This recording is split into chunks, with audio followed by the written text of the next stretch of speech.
KX News. Fargo police search for a man they call a person of interest in a Sunday night death. Donald Trump is up in arms over a weekend news article. And a group of bags and boxes for a good cause. That story's coming up. KX News starts now.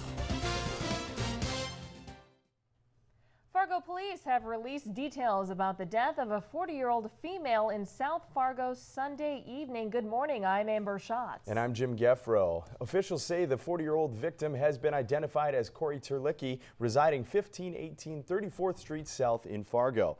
Terlicki's cause of death is still under investigation, and her autopsy will be conducted later today. Officials are currently looking for 22-year-old Landon Mitchell Lewagi, who has been identified as a person of interest in the case. Lewagi is a white male, about 6 feet tall, and weighs 210 to 220 pounds. Officials say they don't know Lewagi's mental state or emotional state. He should be considered a risk to public safety. If anyone has any information, you are asked to contact your local law enforcement agency.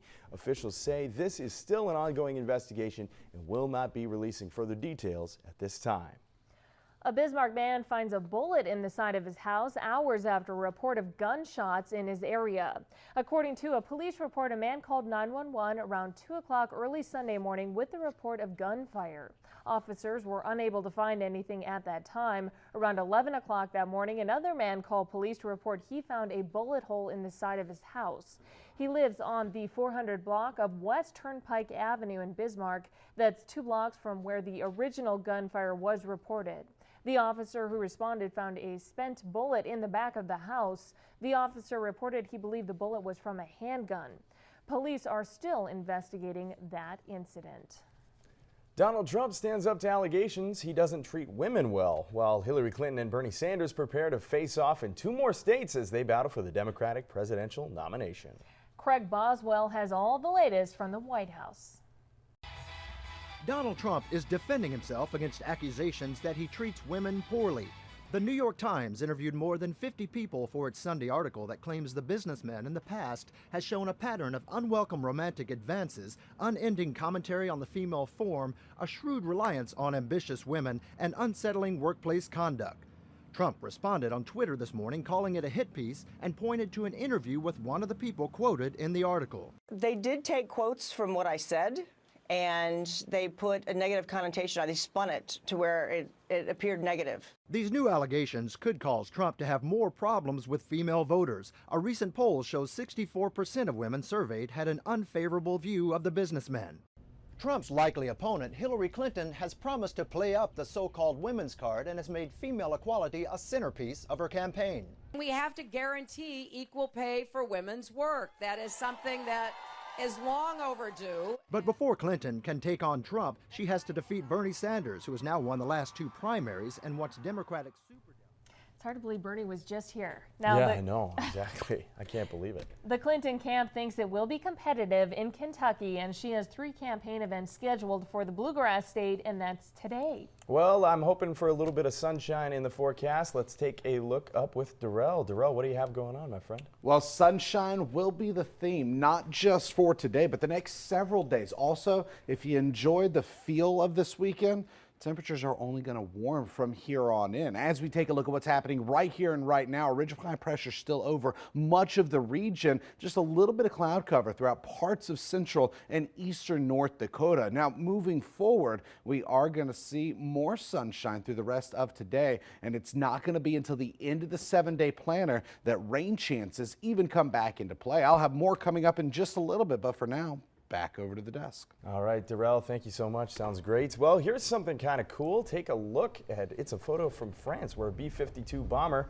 stationed in Minot made a flyover and captured this. This is a look at the B-52 over Paris in April with the Eiffel Tower in the background. The bomber performed a flyover at the 100th anniversary of the formation of the world's first squadron of the military planes. The French were first to recognize the military importance of flying machines that the Wright brothers had first publicly demonstrated only 8 years earlier in France. A multi-year study in walleye in Lake Oahe in the Dakotas is showing that the anglers are not overfishing the resource. Crews this spring are wrapping up a 4-year effort to tag tens of thousands of walleyes in the Missouri River fishery. To learn more about them, Preliminary results already have given biologists valuable information, including data on the percentage of catchable size fish being harvested by anglers.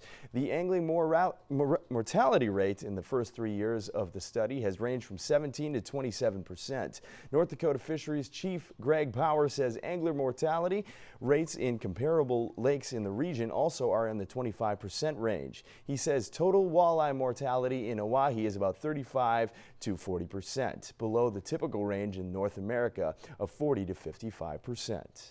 Some startling statistics regarding suicide by young people in North Dakota has some people concerned. Suicide is the #1 leading cause of death for North Dakotans ages 15 to 24. Recent teenage deaths in Grand Forks, Devils Lake, and the Spirit Lake Reservation have people concerned about access to resources in the state.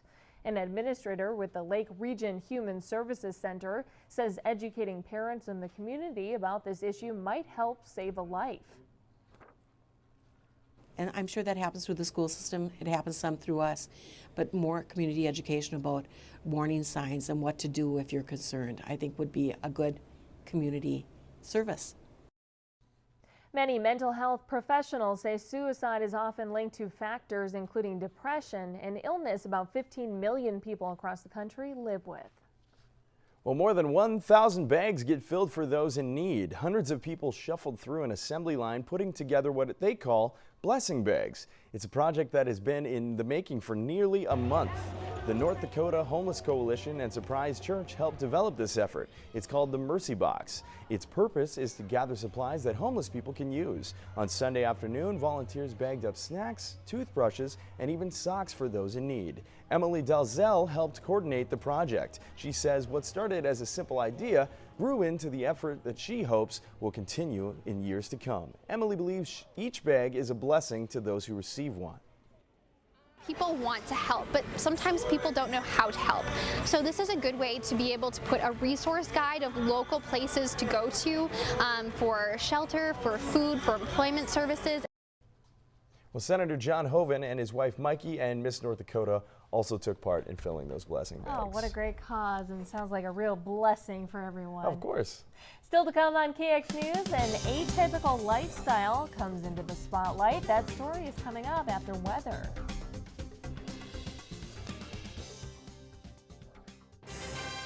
You're watching KX News with Tia Strader and meteorologist Eric Pearl's weather.